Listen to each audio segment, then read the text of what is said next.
السلام عليكم ورحمة الله وبركاته. الحمد لله رب العالمين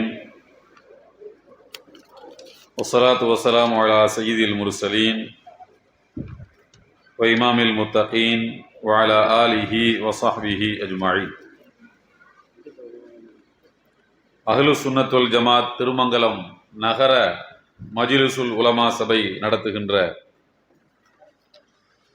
இந்த சமூக விழிப்புணர்வு மாநாட்டுக்கு தலைமை ஏற்றிருக்கின்ற பெருமதிப்புக்குரிய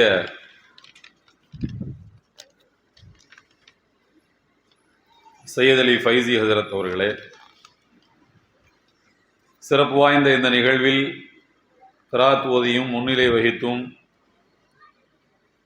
இன்னும் பல்வேறு பொறுப்புகளை ஏற்று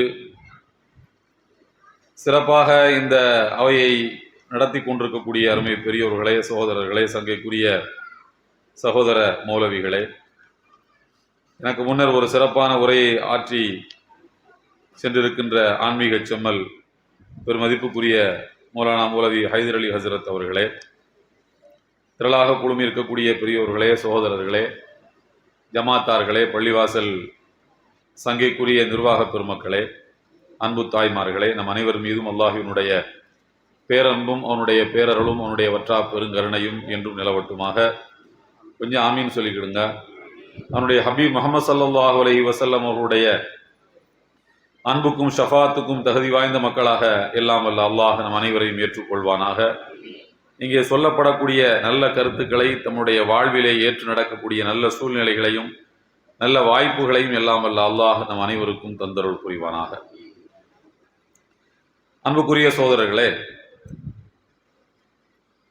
சமூகம் சந்திக்கக்கூடிய சவால்களும் தீர்வுகளும் என்பதுதான் நான் உங்களுக்கு பேச வேண்டிய செய்திகளின் தலைப்பு. எப்போதெல்லாம் ஒரு சமூகம் அல்லாஹ்வினுடைய நினைப்பை விட்டு தன்னை விலக்கிக் கொள்கிறதோ அப்போதெல்லாம் அந்த சமூகத்துக்கு எல்லாம் வல்ல இறைவன் சின்ன சின்ன சோதனைகளை தருகிறான். ஒரு தனி மனிதனுடைய வாழ்விலும் அப்படித்தான், சமூக வாழ்விலும் அப்படித்தான். அல்லாஹ் எந்த சமூகத்துக்கு, எந்த சமூகத்தினுடைய நல்வாழ்வுக்கு பொறுப்பேற்றுக் கொண்டானோ அந்த சமுதாயத்தை யாராலும் வீழ்த்த முடியாது. அல்லாஹ் எந்த சமூகத்தினுடைய நல்வாழ்வுக்கு பொறுப்பேற்கிறான் என்றால், எந்த சமூகம் அல்லாஹுவையே முழுக்க நம்பிக்கொண்டிருக்கிறதோ அந்த சமுதாயத்துக்குத்தான் அவருடைய நல்வாழ்வுக்கு அல்லாஹ் பொறுப்பேற்கிறான். இதை திருக்குரான் முழுக்க எல்லாம் வல்ல அல்லாஹ் சொல்லிக்கொண்டே இருக்கிறான். நமக்கெல்லாம் தெரியும், இறை தூதர் மூசா நபி அலைஹிஸ்ஸலாம் அவர்கள் எகிப்து நாட்டிலே பிறந்து வளர்ந்தார்கள். அவர்கள் பிறந்த நேரம் ஆண் குழந்தைகளை ஃபிரௌன் தேடி தேடி கொலை செய்து கொண்டிருந்தான். ஊரெல்லாம் ஒற்றர்களை அனுப்பி வைத்திருந்தான். ஏன் ஆண் குழந்தைகள் மேல் அவனுக்கு கோபம் என்றால், அவனுடைய ஆட்சி அதிகாரத்துக்கு உட்பட்ட நிலத்துக்குள் பிறக்கக்கூடிய ஒரு ஆண் குழந்தையால் தன் ஆட்சிக்கு ஆபத்து என்று அவன் கண்ட கனவு ஒன்று சொன்னது. அதனால் ஆண் குழந்தைகள் பிறந்து வளர்ந்தால்தானே நம்முடைய ஆட்சிக்கு எதிராக அவர்கள் சவால் விடப் போகிறார்கள். பிறந்த உடனேயே கொன்று விட்டால் என்று அவன் கணக்கு போட்டான். அதற்காக அவன் ஊரெல்லாம் ஒற்றர்களை அனுப்பி வைத்திருந்தான். அந்த ஒற்றர்கள் எப்படி பயிற்றுவிக்கப்பட்டார்கள் என்றால், ஒரு வீட்டிலே இருந்து குழந்தை சத்தம் கேட்கிறது, அழுகுரல் கேட்கிறது என்றால் அந்த அழுகுரலை வைத்தே அது ஆண் குழந்தையின் அழுகையா பெண் குழந்தையின் அழுகையா என்பதை கண்டுபிடிக்கக்கூடிய அளவுக்கு அந்த ஒற்றர்களுக்கு அவன் பயிற்சி வழங்கியிருந்தான். ஆண் குழந்தைகள் தேடி தேடி கொல்லப்பட்ட வேளையில் தான் இறை தூதர் மூசா நபியும் பிறந்தார்கள். மூசா நபியின் தாயார், அல்லாஹ் மூசா நபியின் தாயாருக்கு சொல்கிறான், வௌஹைனா இலா உம்மி மூசா அன் அர்திஈஹி ஃபைதா கிஃப்தி அலைஹி ஃபல்கீஹி ஃபில் யம்மி வலா தகாஃபி வலா தஹ்ஸனி இன்னா ராத்தூஹு இலைக் வஜாஇலூஹு மினல் முர்ஸலீன். ரொம்ப அற்புதமான ஒரு வசனம் இது. மூசாவின் அம்மாவுக்கு நாம் சொன்னோம், தாயே நீங்கள் குழந்தை மூசாவுக்கு பாலூட்டுங்கள். மூசாவின் உயிருக்கு அச்சுறுத்தல் என்ற பயம் உங்களுக்கு எப்போது ஏற்படுகிறதோ அப்போது நைல் நதியில் அந்த குழந்தையை தூக்கி நீங்கள் போட்டு விடுங்கள். சும்மா அல்ல, ஒரு மரப்பெட்டியை தயாரித்து அந்த மரப்பெட்டிக்குள்ள தண்ணி வராம மெழுகு வச்சு அடைச்சு அது உள் மேல ஒரு துண்டு விரிச்சு அந்த குழந்தையை அதுக்கு மேல தூக்கி நைல் நதியில வச்சுட்டு நீங்க வந்துருங்க, மற்றதை நான் பாத்துக்கிறேன்னு சொல்லணும் அல்லாஹ். அதே போல அவங்க அம்மா செஞ்சாங்க. அல்லாஹ் சொல்லி காட்டுகிறான், பெண்களுடைய இயல்பு எப்படிப்பட்டது என்றால், தனக்கு வரக்கூடிய சோதனைகளை, வந்த சோதனைகளை 4 பேர்ட்ட சொன்னாதான் மனசு ஆறும். ஆம்பளை மாதிரி அமுக்கு முட்டை மாதிரி இருக்க மாட்டாங்க. ஆம்பளை வந்து அமுக்கு முட்டை, என்ன பிரச்சனை வந்தாலும் வெளியில சொல்ல மாட்டான், அப்படியே விறப்பா உட்காந்துருப்பான். பொம்பளைங்க அப்படி இல்லை. சாயங்கால நேரத்தில் மகரிப் தொழுதுட்டு தோழிமாரோட உட்கார்ந்து அன்னைக்கு நடந்ததெல்லாம் சொன்னாதான், அன்னைக்கு வாங்கின ஆட்டுக்கறி வேகலைன்னா கூட அதையும் பக்கத்து வீட்டில் சொல்லணும், சீக்கிரம் வெந்துருச்சுன்னா கூட அதையும் சொல்லணும்.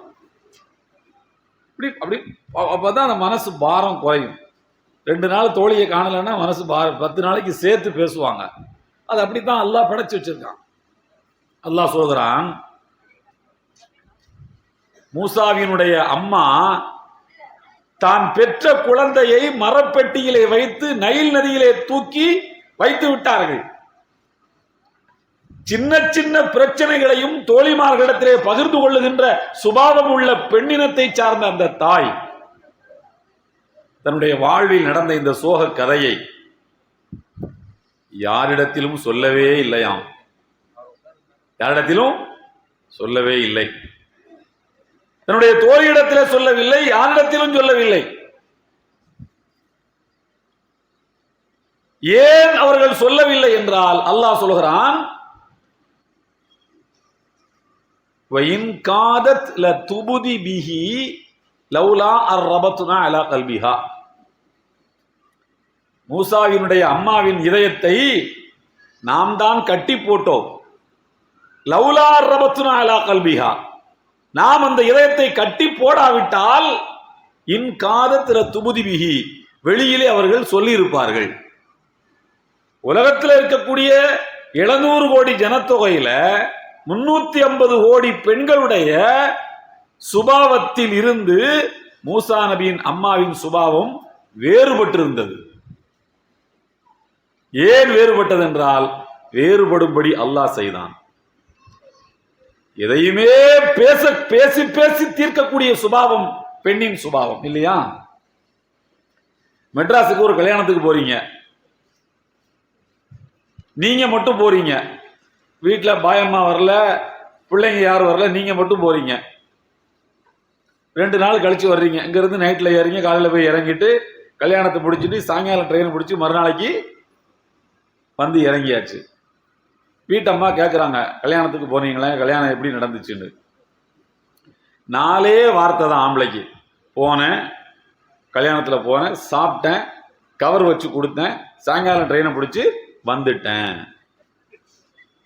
48 மணி நேரம் நிகழ்வை 4 வரியில சொல்லக்கூடிய திறமை பாய்க்கு தான் உண்டு. ஆனா அப்படியே காட்சியை தலைகீழ போடுங்க, உங்களால் அந்த கல்யாணத்துக்கு போக முடியல. சரியா? நீங்க என்ன பண்றீங்க? வீட்டம்மாவை கூப்பிட்டு நீ போயிட்டு வா. நான் எப்படிங்க ஒத்தையில போறது? பையனை கூட்டிட்டு போ. அதான் பையன் காலேஜ் படிக்கிறான்ல, அவனை துணைக்கு கூட்டிட்டு போயிடலாம். அவங்க அண்ணன் கூட போயிட்டு வர்றியா, தம்பி கூட போயிட்டு வர்றியா? நீங்க என்னைய கூட்டு போங்க, அதை மட்டும் சொல்லாத. பயணத்துல கூட்டிட்டு போனா சிரமம்னு இவன் நினைக்கிறான். அண்ணன் தம்பியை உதவிக்கு போட்டு அனுப்பி விட்டுறான். 48 மணி நேரம் கழிச்சு அந்த அம்மா கல்யாணத்தை முடிச்சுட்டு வருது. நீங்க சும்மா கேளுங்க, கல்யாணம் எப்படி இருந்துச்சுன்னு கேட்டு பாருங்களேன். நீங்க உங்க திருமங்கலத்துல ட்ரெயின்ல ஏறி உட்கார்ந்து வெளியில நின்று டாட்டான்னு கையை காட்டியிருப்பீங்கல்ல, அந்த காட்டுன மறு செகண்ட்ல இருந்து என்ன நடந்துச்சுன்னு ஆரம்பிப்பாங்க. என் எதிரில் ஒருத்தவங்க சிவப்பு சால் போட்டு உட்கார்ந்தாங்களா, இவன் எங்க அதை பார்த்துருப்பான். அதுல கூட சின்ன சின்ன பூவா போட்டு இருந்துச்சே, அந்த அம்மாவுக்கு புளிய முடியும். அந்த அம்மாவுக்கு கல்யாணம் பண்ணது இந்த ஊர்லயாம், 3 பொம்பளை பிள்ளையாம், 2 பிள்ளைய கட்டி அங்கிருந்து ஆரம்பிச்சு அப்படியே போய் இறங்கி அந்த கல்யாண வீட்டில் பெண்ணு போட்டிருந்த கம்மல், எவ்வளவு மகரு, எல்லாத்தையும் நுட்பமா நோட் பண்ணிட்டு மனப்பாடமா அடிப்பாங்க. உண்டா இல்லையா? இது நேச்சர். இது தப்புன்னு நான் சொல்லல, நான் கேலி கிண்டல் பண்றதுக்காண்டியும் சொல்லல. நினைவாற்றலும் ஒரு செய்தியை கோர்வையாக சொல்லக்கூடிய திறனும் ஆணை விட பெண்ணுக்கு அதிகம். அழகா சொல்லுவாங்க. நம்மளுக்கு எப்பதான் அந்த செய்தியை கோர்வையாக சொல்லக்கூடிய திறமை வரும்னா, கொண்டாடிக்கிட்ட மாட்டினா தான் வரும்.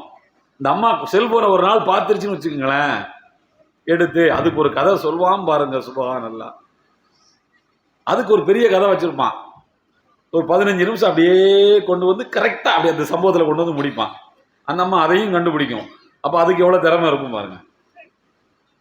நான் சொல்ல வருவது, அந்த நேச்சர் எதையும் சொல்லுவது, சுவைபட சொல்வது, அல்லது சோகமாக சொல்வது, அல்லது பிறர் புரிந்து கொள்ளும்படி சொல்வது, இது நேச்சர்.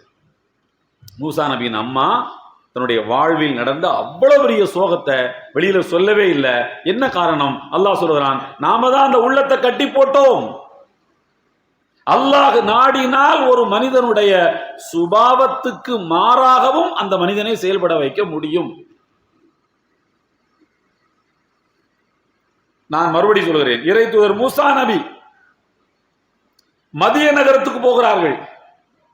அங்கே போய் திருமணம் முடித்து விட்டு எகிப்து நாட்டுக்கு திரும்பி வருகிறார்கள். வரக்கூடிய வழியில் அவர்களுக்கு ஒரு கைத்தடியை அவர்கள் எப்போதும் கையில் வைத்திருப்பார்கள். அல்லாஹ் சொல்கிறான், மூசாவே இங்கே வாருங்கள், உங்களுடைய கையிலே ஒரு கைத்தடி வைத்திருக்கிறீர்களே, அது எதுக்கு வச்சிருக்கீங்க? அல்லாஹ் கேட்டான். மூசா நபி சொன்னார்கள், யா அல்லாஹ், இந்த கைத்தடியை வச்சு நான் என்னுடைய ஆடுகளுக்கு இலை குலைகள் எல்லாம் பறிச்சு போடுவேன்.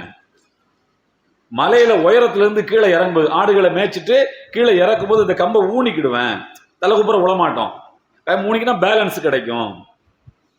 இதுல எனக்கு வேறு சில உபாயங்களும் உண்டு, வேறு சில வழிகளுக்கும் இந்த கம்பை நான் பயன்படுத்திக்கிடுவேன் அப்படின்ட்டு மூசா நபிட்ட இருந்து அல்லாஹ் ஒப்புதல் வாக்கு மூலம் வாங்குறான். இந்த கம்பு இதுக்கு மட்டும்தானே பயன்படுத்துறீங்க, இதை தாண்டி வேற எதுக்கும் பயன்படுத்தல, உங்களுடைய சொந்த தேவைகளுக்காக பயன்படுத்துகிறீர்கள். வலிய ஃபீஹா, எனக்கு இதிலே மஆரிபு உஹ்ரா, வேறு சில உபாயங்களும் தேவைகளும் நிறைவேறுகின்றன, என்னுடைய சொந்த தேவை கிடைக்குது, நிறைவேறுது. அவ்வளவுதான், அந்த கம்புக்கு இவ்வளவுதான் வேல்யூ. அல்லாஹ் சொல்லுகிறான், நீங்களே சொல்லிட்டீங்க இந்த கம்பை வச்சு இந்த வேலைகளை மட்டும்தான் பண்ண முடியும். இப்ப நான் சொல்றேன், இந்த கம்பை தூக்கி போடுங்கிறான் அல்லாஹ். கம்பை தூக்கி போட்டா பாம்பாகுது, தூக்கி போட்டா சொல்லுங்க, தூக்கி போட்டா பாம்பா மாறிடுச்சு. கொஞ்சம் முன்னாலதான் மூசா நபி சொன்னாங்க, இந்த குச்சியை வச்சு என்ன செஞ்சிட முடியும், இலை குலைகளை பறிச்சு போட முடியும், மலையில இருந்து இறங்கினா ஊனிக்கிட முடியும், சின்ன நாய் கத்துச்சுன்னா அப்படி அப்படி அப்படின்னா பசங்க சேட்டை பண்ண போடா போடா அதான் சொல்ல முடியும். எப்போது இது மூசா நபியின் கைகளில் இருந்து கீழே விழுந்து அல்லாஹ்வின் பொறுப்புக்கு போனதோ அது பாம்பாகவே மாறுகிறது. மூசா நபிக்கு பயம் வந்துருச்சு, பாம்பை பார்த்தோன்னே பயம் வந்துருச்சு. அல்லாஹ் சொன்னான், மூசாவே அந்த பாம்பை நீங்கள் கையில் எடுங்கள், அது கைத்தடியாக மாறிவிடும் என்றான். பாம்பு எப்போது மூசா நபியின் கைக்கு திரும்ப வருகிறதோ அது வெறும் கைத்தடியாக குச்சியாக மாறிவிட்டது. அல்லாஹ்வின் பொறுப்பில் ஒரு பொருள் ஒப்படைக்கப்பட்டால் சின்ன பொருளும் வலிமை மிக்கதாக ஆகும். மனிதனின் கைகளுக்கு வந்துவிட்டால் வலிமை மிக்க பொருளும் சின்ன பொருளாக மாறிடும். இதுதான் மேட்ரு. இதுதான் விஷயம். ஒரு கைத்தடி. அப்போ நாம எல்லாவற்றையும் நம் பொறுப்பில் ஏற்றுக்கொள்வதா, அல்லாஹ்வின் பொறுப்பில் விடுவதா? எது சரி? எது சரி? அல்லாஹ்வின் பொறுப்பில் விடுவதுதான் சரி. சரியா? எப்போது அல்லாஹுவை ஒரு சமுதாயம் மறக்கிறதோ, அப்படியா பாய், என்னை கொஞ்சம் கொஞ்சமா மறக்க பாக்குறீங்களா பாய், இந்த தர்றன் பாய் ஒரு சோதனையை நல்லா தருவான். உடனே என்ன பண்ணுவாரு, 10 நாளைக்கு தஹஜ்ஜுது அலாரம் வீட்டில் வேற சொல்லிடுவாரு, 4 மணிக்கு என்னை எழுப்பி விடு, தஹஜ்ஜுத் தொழுகை. எதுக்குங்க? ஒரே பிரச்சனையா இருக்குல்ல, அந்த பிரச்சனை எல்லாம் தீரணும். தீர்ந்த உடனே தனி மனித வாழ்க்கையிலும் அதுதான், சமுதாய வாழ்க்கையிலும் அதுதான். எப்போது அல்லாஹ்வின் சின்னங்களை நாம் புறக்கணிக்கிறோமோ, அல்லாஹ்வின் மார்க்கத்தை புறக்கணிக்கிறோமோ, ஈமானை விட்டு மெல்ல விலக முற்படுகிறோமோ, அப்போதெல்லாம் நமக்கு அல்லாஹ் இது போன்ற சோதனைகளை தருவான். எப்படிப்பட்ட சமூக சிக்கல்கள் இன்றைக்கு இருக்கின்றன யோசித்து பாருங்கள். நம்முடைய முன்னோர்கள் மார்க்கத்தின் நலனுக்காக, சமூகத்தின் நலனுக்காக, ஏழை பாலைகளின் நலனுக்காக, மதங்கடந்து முஸ்லிம்களுக்கு மட்டுமல்ல எல்லா சமுதாயத்து மக்களுக்கும் நல்லுபகாரங்களை செய்வதற்காக அவர்கள் தான் காலமெல்லாம் உழைத்து, வேர்வை சிந்தி உழைத்து ஈட்டிய செல்வத்தில் ஒரு பகுதியை அல்லாஹ்விற்காக கொடுத்த வக்ஃபு நிலங்களை ஒரு சட்டத்தை போட்டு அபகரிக்க முற்படுகிறான். பார்க்கிறோமா இல்லையா? சட்டம் கொண்டு வந்தானா இல்லையா? ஒரே இரவு 100 ஆண்டு காலம், 1000 ஆண்டு காலம் நம்முடைய முன்னோர்கள் தந்துவிட்டு போன வக்ஃபு நிலங்களை ஒரு சட்டத்தை போட்டு எடுப்பதற்கான முயற்சியை அரசாங்கம் செய்து கொண்டிருக்கிறது, ஒன்றிய அரசு செய்து கொண்டிருக்கிறது. பார்க்குறோமா இல்லையா? அதுலேயும் எப்படி தெரியுமா? நான் ஒரு ஒரு ஒரு ஆயத்தை இந்த இடத்துல சொல்லணும். அல்லாஹ் சொல்லுகிறான், யா ஐயுஹல்லதீன ஆமனுஸ்பிரு வஸாபிரு வராபித்து வத்தகுல்லாஹ் லஅல்லக்கும் துஃப்லிஹூன். நீங்கள் வெற்றி பெற வேண்டுமானால் 4 பண்புகள் உங்களிடத்தில் இருக்க வேண்டும். 4 பண்புகள் எந்த சமுதாயத்திடம் இருக்கிறதோ அந்த சமுதாயத்துக்கு தோல்வி இல்லை, வெற்றிதான். முதலாவது சகிப்புத்தன்மை, நிலை குலையாமை. ஐயோ இப்படி நடந்து விட்டதே, அலறக்கூடாது, புத்திசாலித்தனமாக யோசிக்க வேண்டும். இஸ்பிரு. இரண்டாவது சாபிரு. சாபிரு என்றால் முசாபரா. இந்த அரபு மொழி ஆலிம்களும் நிறைய இருக்கிறாங்க. முசாபரா என்று சொன்னால் போட்டி போட்டுக்கொண்டு பொறுமை காப்பது அர்த்தம். போட்டி போட்டுக்கொண்டு மன உறுதியை வெளிப்படுத்துவது, போட்டி போட்டுக்கொண்டு நிலை குறையாமல் இருப்பது. முசாபரா என்று சொன்னால் முனாகஹா, நிக்காஹ், ஜிஹாது, கித்தாலு, இந்த வாய்ப்பாட்டில் வரக்கூடிய சொற்களுக்கு 2 பேர் வேணும் குறைஞ்சபட்சம். நிக்காக தனியா பண்ண முடியுமா? ஆண் வேணும், பெண்ணு வேணும். சண்டை தனியா போட முடியுமா? ஒரு எதிரி வேணும், இவன் வேணும், சண்டை. இந்த வாய்ப்பாட்டில் வரக்கூடியவைகளுக்கு 2 பேர் வேணும். அந்த மாதிரி முசாபரா என்பது 2 பேர். ஒரு எதிரி, அவனும் தன்னுடைய கொள்கையில் உறுதியா இருப்பான். ஒரு மூமின், இவனும் தன் கொள்கையில உறுதியா இருக்கணும். அவனுடைய உறுதியை விட இவனுடைய உறுதி உயர்ந்ததா இருக்கணும். எதிரி உங்களை வீழ்த்துவதற்கு திட்டங்களை போட்டுக்கொண்டே இருப்பான். வீழ்த்தவே முடியாது உங்களை, ஆனாலும் தொடர்ந்து செய்வான். நீங்கள் அவனை விட உங்கள் கொள்கையில், அவனுடைய கொள்கையில் உறுதியாக இருப்பதை விட கூடுதல் உறுதியாக நீங்கள் இருக்க வேண்டும். இதான் முசாபரா. 2. மூன்றாவது ராபித்து. அல்லாஹ்வின் நினைப்போடு உங்களை பிணைத்துக் கொள்ளுங்கள். எந்த நேரமும் அல்லாஹ்வின் நினைப்போடு உங்களை பிணைத்துக் கொள்ளுங்கள். 4வது வத்தகுல்லாஹ். அல்லாஹ்வுக்கு அஞ்சிக் கொள்ளுங்கள். இந்த 4 பண்பும் இருந்தால் லஅல்லக்கும் துஃப்லிஹூன், நீங்கள் வெற்றி பெறுவீர்கள். இன்றைக்கு நம்முடைய வக்ஃபு சொத்துக்களை அபகரிக்க வேண்டும் என்று நினைக்கக்கூடிய நம்முடைய கொள்கை எதிரிகள் எவ்வளவு உறுதியாக இருக்கிறார்கள் தெரியுமா? உங்களுக்கு நான் சொல்லட்டா? வக்ஃபு திருத்த சட்டம் வருது, ஏப்ரல்ல வந்துச்சா? எத்தனாம் தேதி தெரியுமா? 2ஆம் தேதிக்கு பாராளுமன்றத்தில் விவாதம் ஆரம்பிக்குது. இந்த வக்ஃபு திருத்த சட்டத்தை நாங்கள் கொண்டு வர போறோம். 2ஆம் தேதி ஆரம்பிச்ச விவாதம் முடிஞ்சது நள்ளிரவு ராத்திரி 2 மணிக்கு, அதாவது 3ஆம் தேதி அதிகாலை. நம்ம 3 மணிக்கு நம்மளாம் என்ன செஞ்சுக்கிட்டு இருப்போம்? தூங்கிட்டு இருப்போம். 12 மணிக்கு என்ன செய்வோம்? இல்ல அஜரத், நாங்கள்லாம் செல்போன் தான் பார்த்துக்கிட்டு இருப்போம். இளைஞர்கள் எல்லாம் செல்போன் தான் பார்த்துக்கிட்டு இருக்கான். நாம் எல்லாம் உறங்கி கொண்டிருந்த வேளையில் நம்முடைய வக்ஃபு சொத்துக்களை அபகரிப்பதற்கு சட்டம் கொண்டு வந்தார்கள். மறுநாள் பகல் பொழுதிலே, 3ஆம் தேதி பகல் பொழுதில் ராஜ்யசபாவில் இதே சட்டத்தை அமல்படுத்துகிறார்கள், அறிமுகப்படுத்துகிறார்கள்.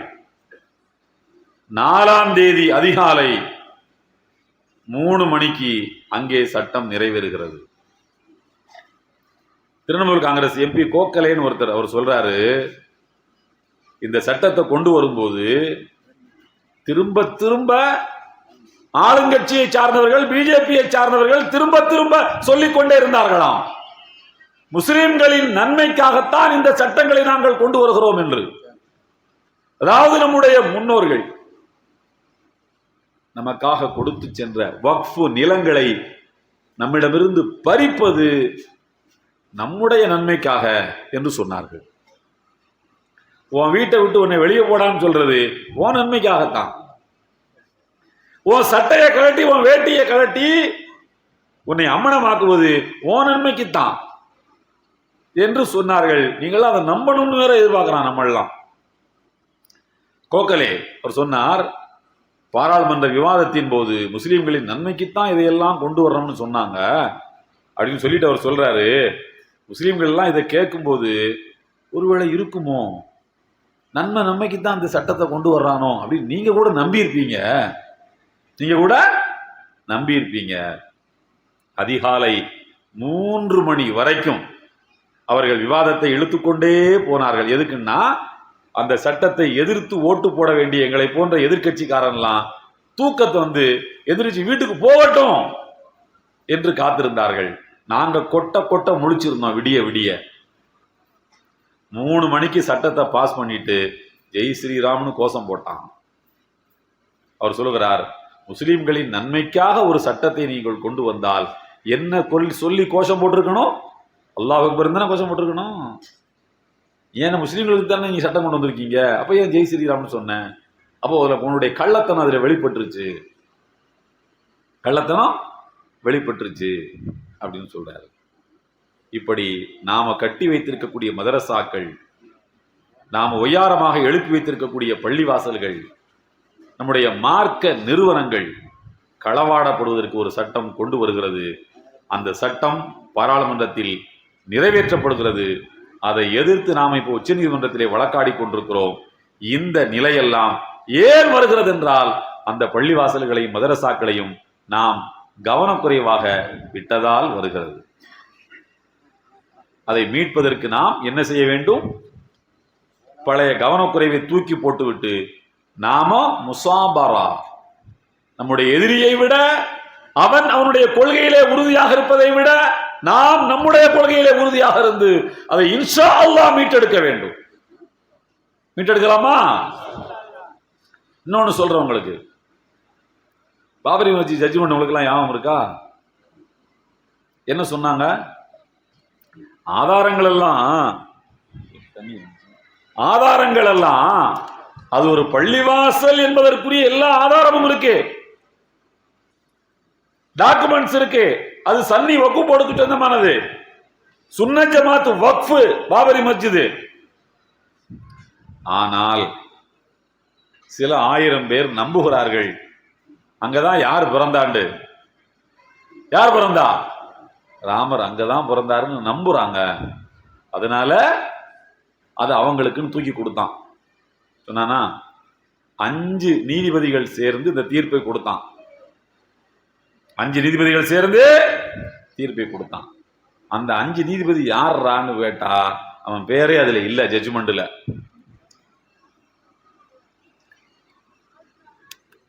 அவங்களுடைய பேரே ஜட்ஜ்மெண்ட்ல இல்ல.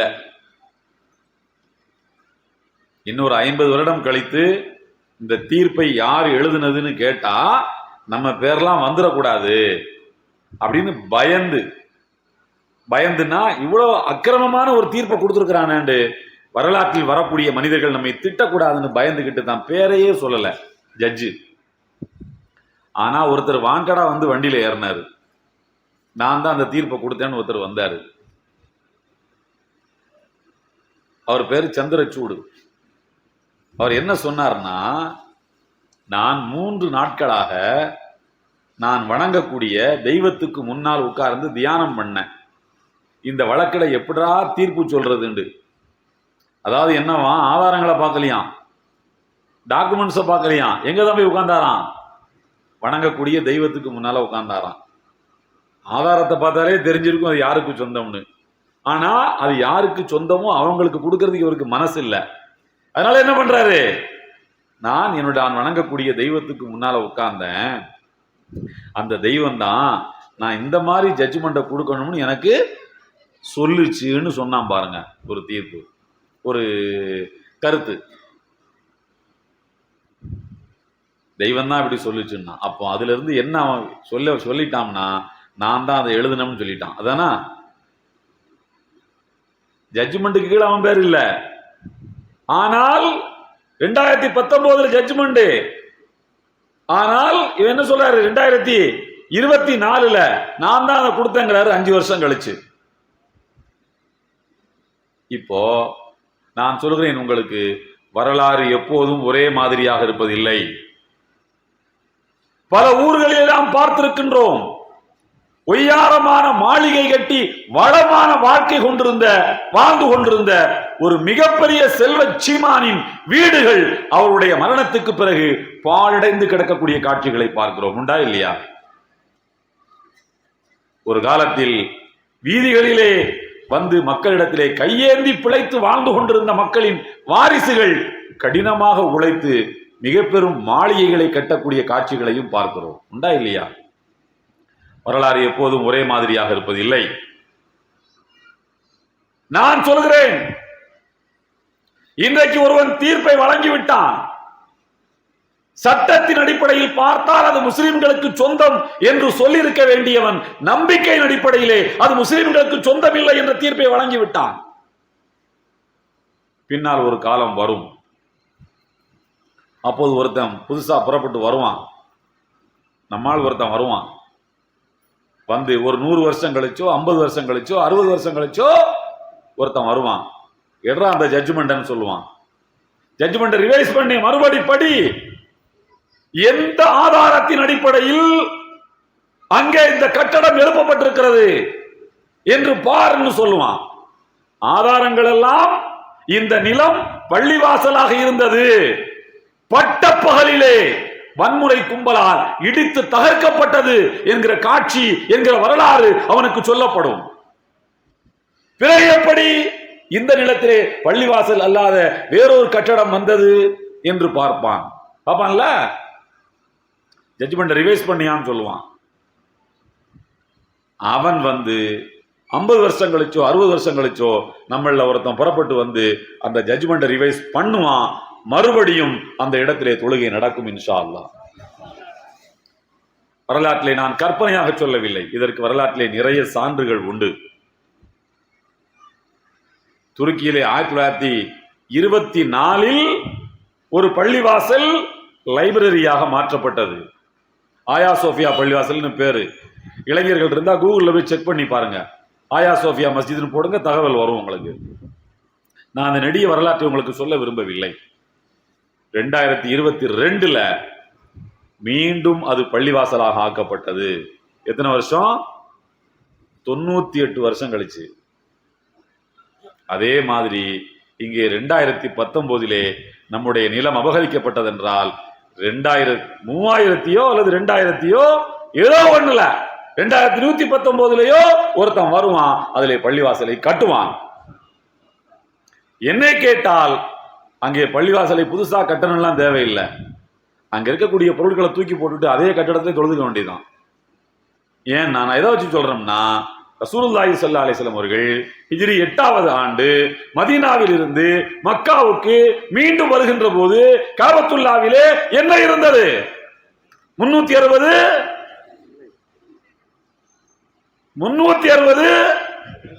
இருந்தன.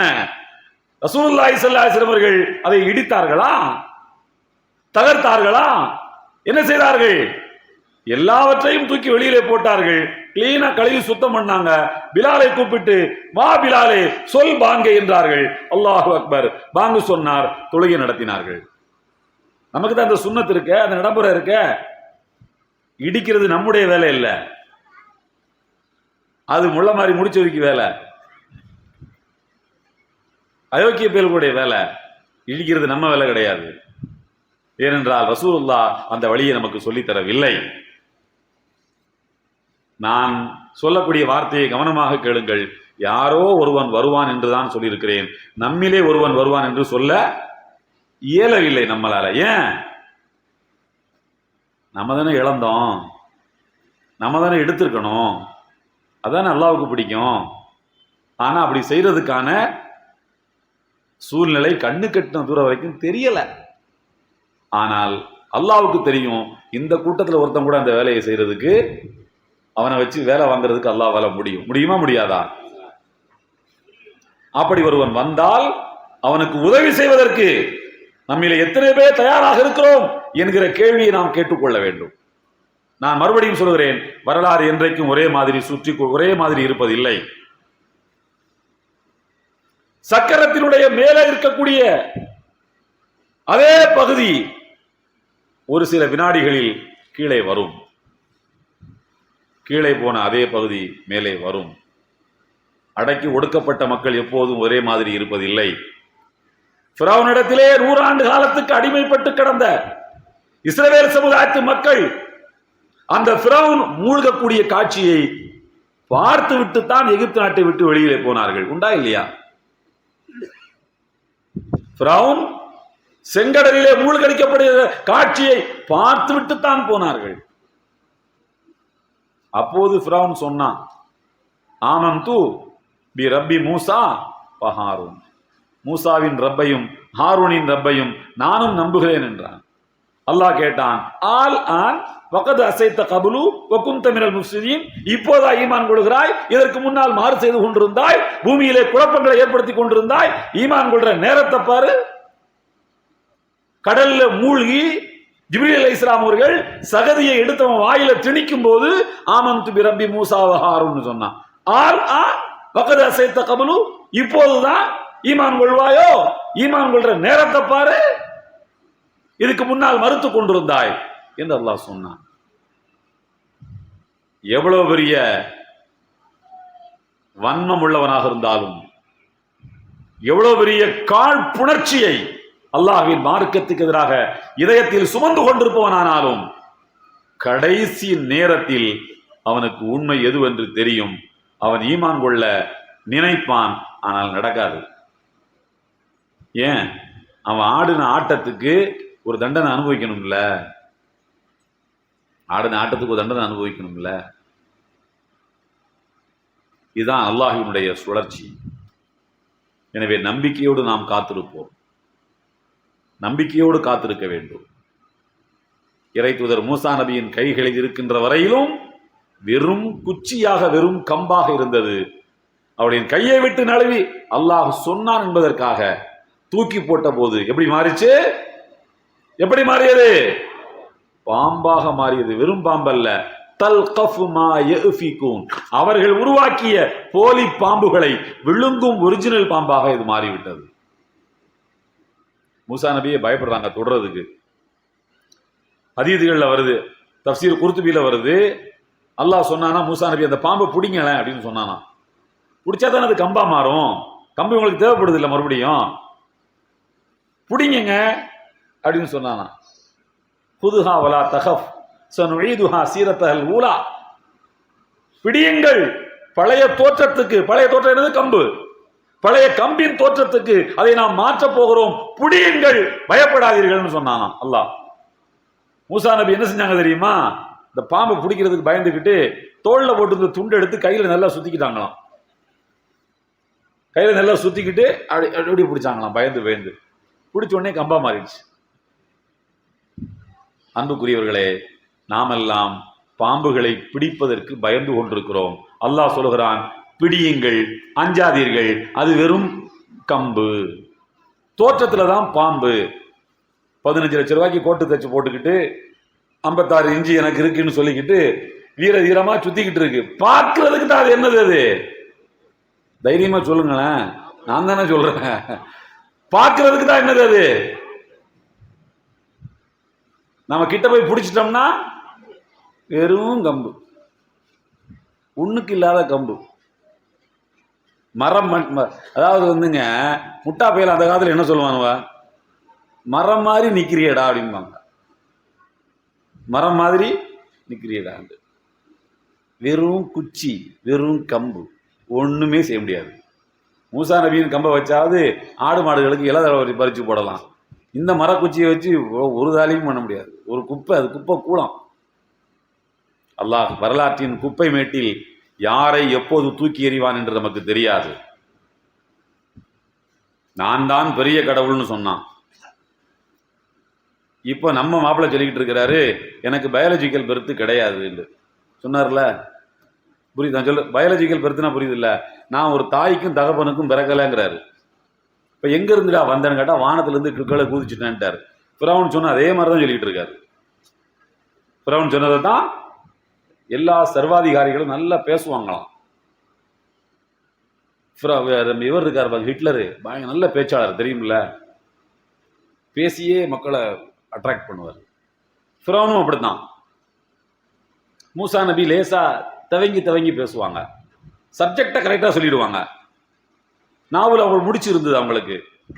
ஃபிரௌன் சொன்னானா, அம் அன கைரும் மின் ஹாதா அல்லதி ஹுவ மஹீன் வலா யகாது யுபீன். நான் சிறந்தவனா, மூசா சிறந்தவரா? நான் சிறந்தவன் இல்லையா?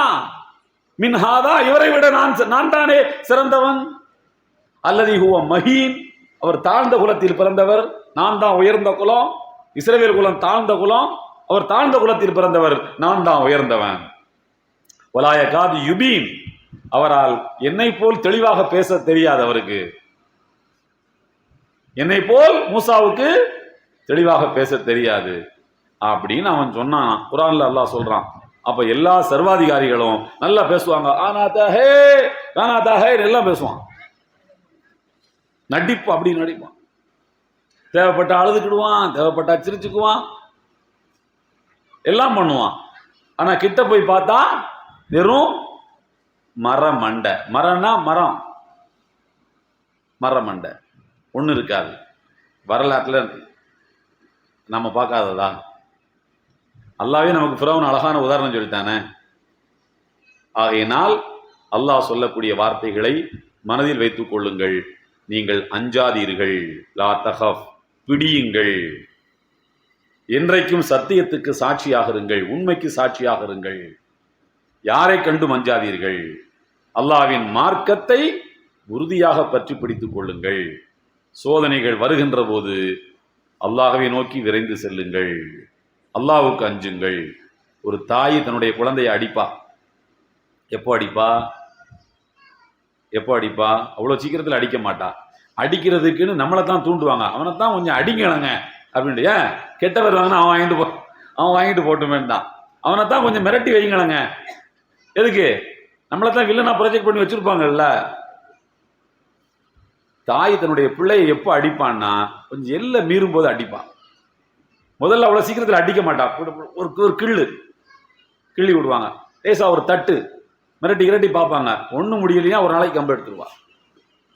தாய் அடித்தால் குழந்தை என்ன செய்யும் என்றால், மறுபடியும் தாய் காலத்தான் பிடிக்கும். என்ன அடிக்காதம்மான்னு தாய் காலத்தான் பிடிக்கும். அதே போல அல்லாஹும் நம்மை கொஞ்ச காலம் அடிப்பான். ஏன் அடிப்பான்? நம்ம சேட்டை பண்றதுனால அடிப்பான்.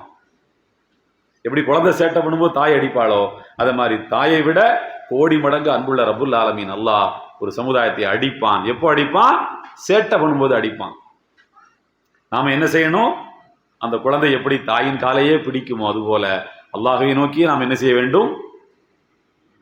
விரைந்து செல்ல வேண்டும். அல்லாஹ்வின் தர்பாரையே நாம் கட்டிப்பிடித்துக் கொள்ள வேண்டும். இறைவா, உன்னை தவிர இந்த சிக்கல்களையும் இந்த முசீபத்துகளையும் நீக்கக்கூடிய ஆற்றல் வேறு எவனுக்கும் இல்லை. வேறு யாருக்கும் நாங்கள் அஞ்சவும் இல்லை. வேறு யாரிடத்திலும் போய் நாங்கள் உதவி கேட்கவும் இல்லை. யா அல்லாஹ், உன் மார்க்கத்தை நிலைநாட்ட, உன்னுடைய கொள்கையை இந்த மண்ணில் நிலைநாட்ட, அந்த கொள்கைக்கு, அந்த தத்துவத்துக்கு, அந்த மார்க்கத்துக்கு வந்திருக்கக்கூடிய ஆபத்துக்களை விலக்க நாங்கள் எங்களால் என்ற உழைப்புகளை தருகின்றோம். இறைவா, நீ எங்களை ஏற்றுக்கொள், எங்கள் பிழைகளை மன்னித்துக்கொள் என்று ரப்புல் ஆலமீன் அல்லாஹ்விடத்தில் நாம் கையேந்தி கேட்போமானால் நிச்சயம் அல்லாஹ் நம் மீது இறக்கப்படுவான். அடித்தது போதும், வதைத்தது போதும், இவ்வளவு துன்புறுத்தல்களுக்கு மத்தியில் இந்த மக்கள் எல்லா சோதனைகளையும் தாங்கிக் கொண்டார்கள். ஈமானை விட்டு விடவில்லையே, ஈமான விடலையே. நீங்க ஒரு நிமிஷம் நினைச்சு பாருங்க, இவன் எத்தனை பேரை இஸ்லாத்திலிருந்து மாத்தி இருக்க முடியும் நினைச்சு பாருங்க. 13 ஆண்டு கால கொடுங்கோல ஆட்சியில் இந்தியாவில் நம்மளை எத்தனை பேரை மாத்திருப்பான்? ஒன்றும் கிடையாது. திரும்பி பார்த்தோம்னா நாம நம்மளா தான் இருப்போம், அவனா தான் இருப்பான். ஆனா காலங்கள் மாறும், காட்சிகள் மாறும், வரலாற்றின் குப்பை மேடுகள் தூக்கி வீசப்படுவார்கள். நம்முடைய வக்ஃபு நிலங்களை நாம் மீட்போம் இன்ஷா அல்லாஹ். நம்முடைய ஷரியத்தை நாம் இருந்து காப்பாற்றி விட்டுத்தான் அல்லாஹ்விடம் போய் சேருவோம். அதற்கு முன்னே நம்முடைய ஆயுளை இறைவன் பறித்துக் கொண்டால் நம்முடைய பிள்ளைகளை எல்லாம் கூப்பிட்டு வசியத்து பண்ணிட்டு தான் நம்ம மூத்தா போவோம். அதுதான் ஒரு மூமினுக்கு அழகு. எனவே அந்த ஈமானின் உறுதி நமக்கு இருக்குமானால் நிச்சயம் அல்லாஹ் நம்மை என்ன செய்வான்? வெற்றி பெறச் செய்வான். கடைசியாக ஒரு செய்தி உங்களுக்கு நான் சொல்கிறேன். ரசூலுல்லாஹி ஸல்லல்லாஹு அலைஹி வஸல்லம் அவர்கள் மக்காவிலே நான் ஒரு முஸ்லிம் என்று சொல்லிக் கொண்டு வாழ இயலாத நிலை அவர்களுக்கு இருந்தது. அப்படித்தானா? ஹிஜ்ரத்துக்கு போகும்போது ராவோட ராவா தான் போனாங்க. அப்படித்தானா? அதுலேயும் மதீனாவுக்கு நேரடியாக இப்படி போனா தரையில பதிந்திருக்கக்கூடிய கால் தடங்களை வைத்து, பாலைவனத்து மண்ணு, கால் தடங்களை வைத்து எதிரிகள் கண்டுபிடித்து விடுவார்கள். அதற்காக இந்த பக்கமா போனாங்க.